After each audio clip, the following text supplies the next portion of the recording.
What needs to be done in order to eliminate distress and misery anywhere on this planet and to build the kingdom of God down here? What we need is a world government. This is obvious and required by the very nature of things. Only in this way can we actually enforce the cosmic order everywhere on Earth. At the head of this world government, there can be no one else but the most advanced beings, the leaders of the evolution on this planet, the Mahatmas of the Brotherhood of Shambhala. The new order, therefore, looks like this. The Mahatmas take over worldwide leadership. They hand down their laws, rules, and instructions to the human beings standing nearest to them. These closest co-workers of the Brotherhood must first implement the orders from above in their own area, and secondly forward them further downwards. The higher will is transmitted to the closest spirit. Hence, the will of the hierarch must be fully executed.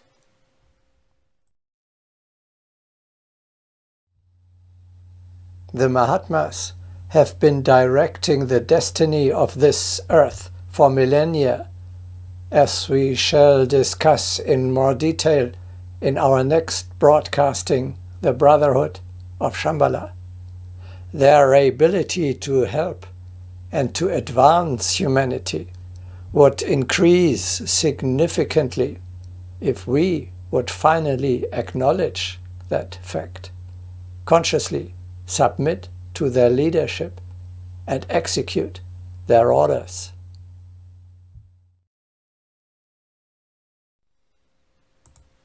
Where can one find a leading ray, if not in hierarchy? Humanity has been drawing its power not from within itself, but from the power of the great hierarchy. Thus, through centuries, our creation has guided humanity. Thus, man can be directed only by the higher power of hierarchy.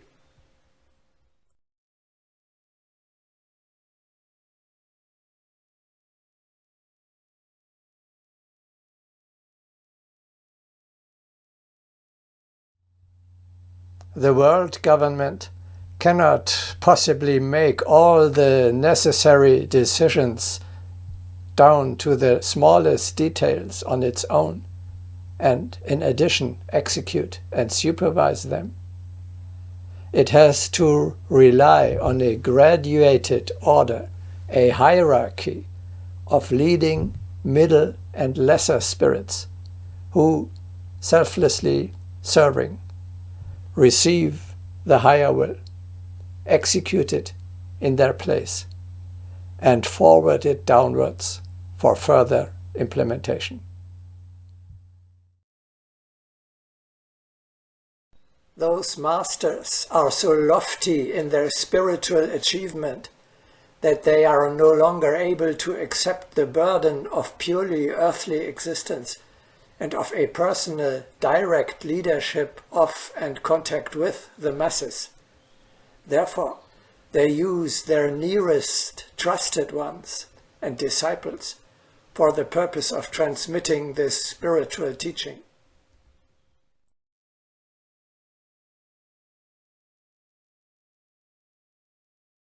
Below the Mahatmas, the hierarchy of humans begins. At its head are hierarchs such as Moses, Solomon, Helena Blavatsky, Helena and Nikolaus Roerich, as well as others who have been cooperating with the Brotherhood for eons and are in constant contact with it.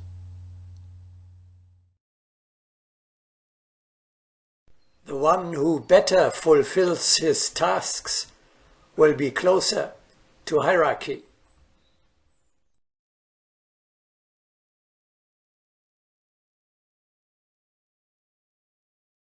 We can impart our treasures to the spirits closest to us.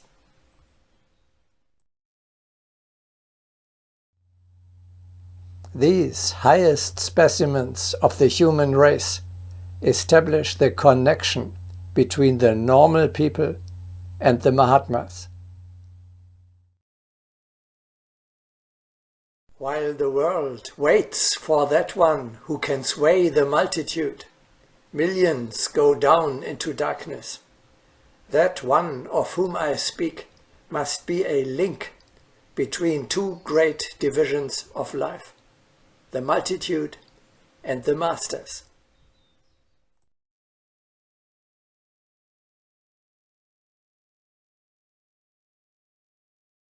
This discontent will continue until a body, strong, united, unselfish and wise enough to obey the law, can be formed on the outer plane of this world.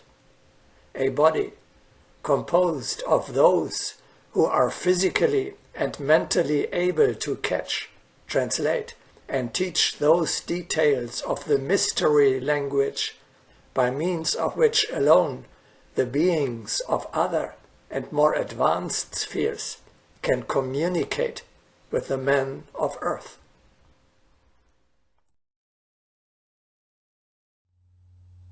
They are the authorized representatives of the heavenly powers on this planet. We have on your planet our entrusted one, who has drained the chalice of sublime experience.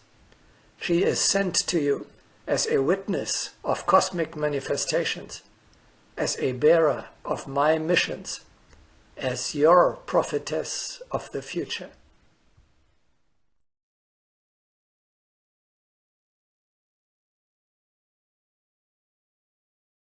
Who will take upon himself the sacrificial labor? He who represents the heavenly forces on earth. He who knows the fiery cult of renunciation. He who knows cosmic service.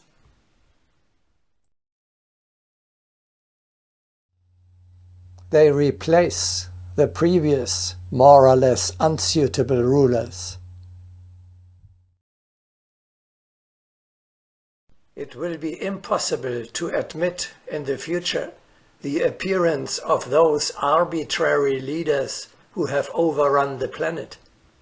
The right of leadership belongs to a spirit linked with the forces of light.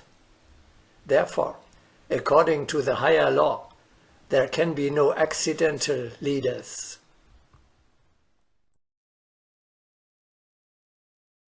When the consciousness has become expanded, then will become possible the realization of the great law of leadership. In each field, there should be applied a subtle understanding of the law of leadership. Thus, statesmanship must be manifest in the entire construction of life.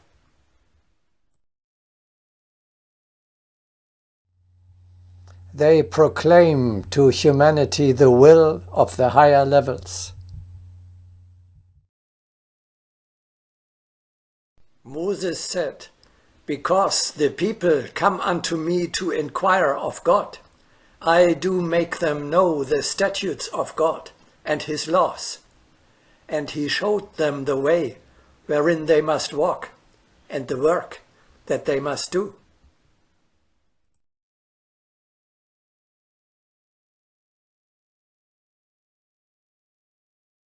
There are personalities who can foresee the direction of evolution.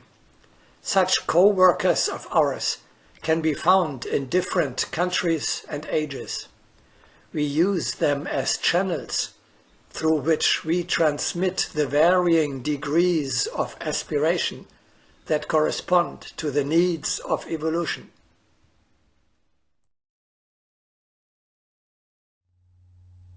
They receive instructions and advice from the Mahatmas. One must possess great equilibrium to understand the wisdom of our guidance without crippling one's own free will. The best leaders of nations had this balance, and it was therefore easier to send them our decisions. The green laurel, the Russian Field Marshal Kutuzov, winner over Napoleon, about whom you have often spoken, could combine leadership with sensitivity to the counsels of the Brotherhood.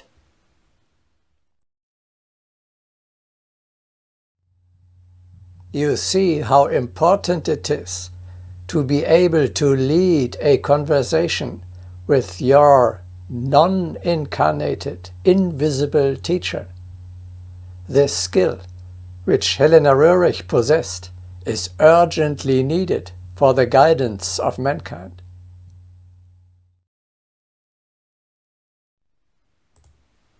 For immemorial ages, the Divine Son has spoken from time to time to those who have evolved to the point where they were capable of hearing his voice and interpreting his language.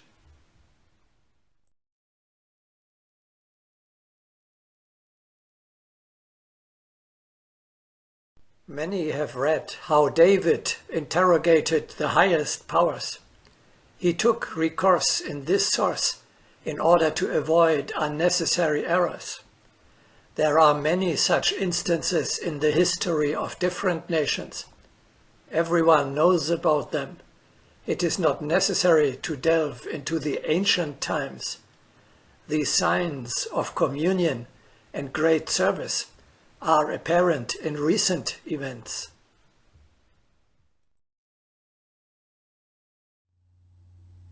Below these representatives of the Mahatmas, there must be an earthly hierarchic chain. How does humanity expect to approach the highest without acknowledging the entrusted earthly representatives of hierarchy? How can a link be established if humanity does not admit the greatness of the chain of hierarchy? Hierarchy is affirmed as the link between the worlds.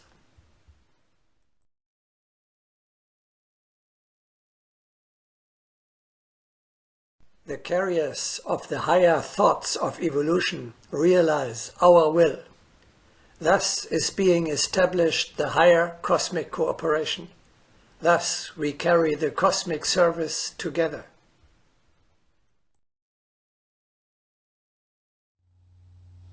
We organize every single community and social institution, state, country, city, government agency, court, business enterprise, university, school, kindergarten, family, etc., in such a way that they and all their levels and departments, from top to bottom, are headed by that spiritual ruler who has access to the next higher level.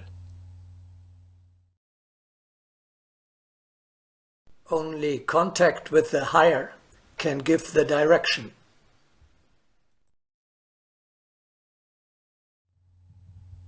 Such a hierarchic order ensures that we reach the great goal which we had formulated at the beginning of this section, and which, because of its great importance, we repeat again.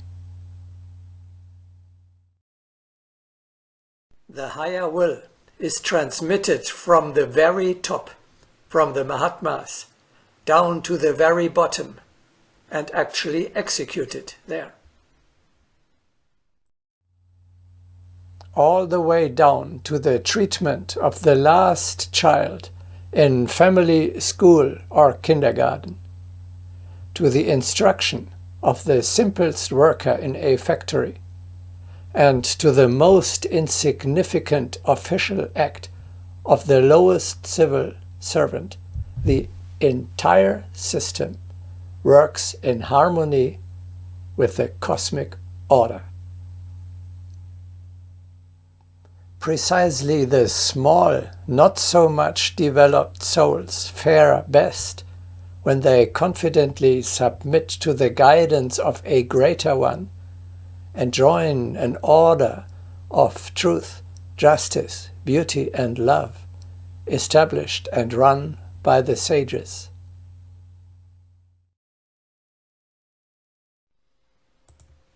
Of all principles, the principle of hierarchy is the most powerful.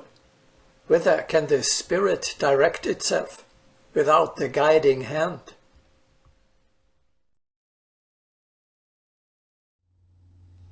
Everyone must find his place in this hierarchic order and be embedded as a link in that infinite chain.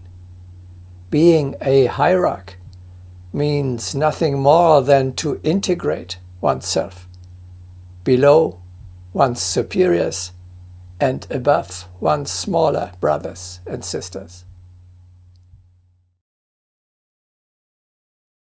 Be the most devoted, the most ardent executors of the will of hierarchy.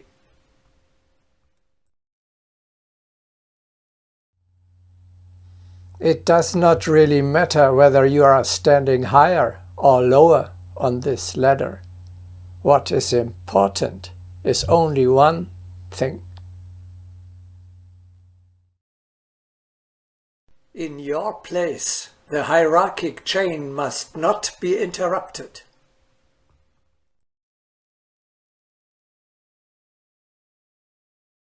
The chain of hierarchy is built by fulfillment of the higher will.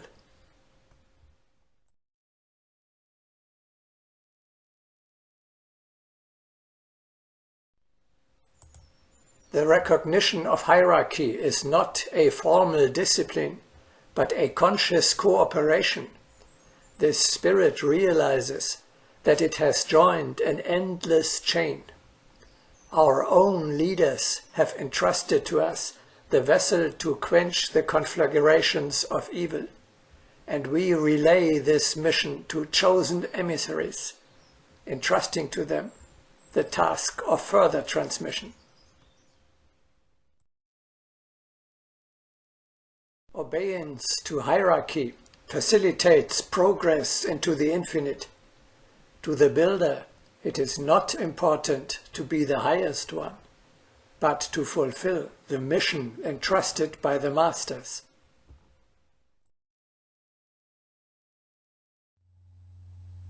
When you place yourself outside that chain, when you refuse to obey, to follow and to pass down the higher will, when you block it at your level and instead pursue your own personal selfish ends, then you will lose the connection to the progress of evolution. Thereby, you harm not only yourself, but also all those attached to you. Only through adherence to hierarchy and by fulfillment of the higher will can one be truly successful and attain everything that is affirmed.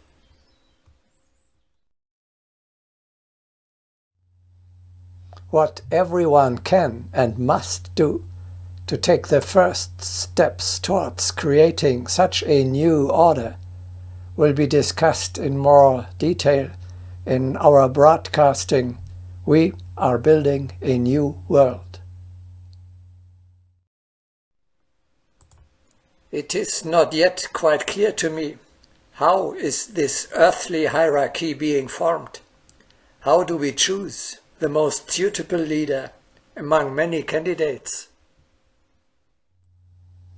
We had already said, in a collective of selfless servants, in which everyone knows everyone, it will quickly transpire who has the best connection to the top.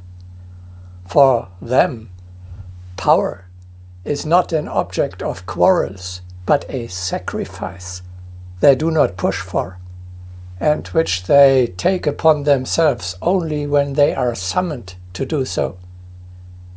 We need a completely new attitude towards governance and must recognize a spiritual ruler is someone who is called upon to lead. Therefore, all we have to do is only to find the one who is destined in the circumstances to fill a certain vacant position. Ideally, it works like this.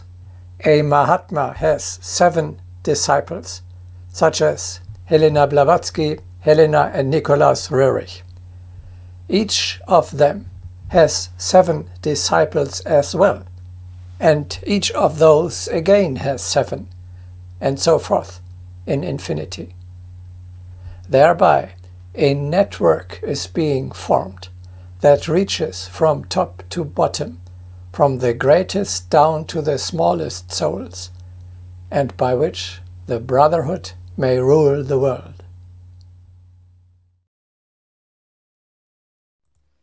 In order to receive and be able to respond to the action of the energies from the center of the earth, for instance, they must pass first through the 7 most highly organized and highly evolved beings upon or within the earth. These beings are vehicles for the transmission of attenuated forms or degrees of the energies referred to. They are sometimes erroneously termed gods. They are in fact masters of a very high degree. In turn, there must be 7 lesser beings, and again 7 times 7, through whom in constantly lowering degrees those streams or lines of energy must pass in order to safely reach and accomplish their divine mission of growth and development in the masses of less developed human beings, and thence to the heart center of every other living creature.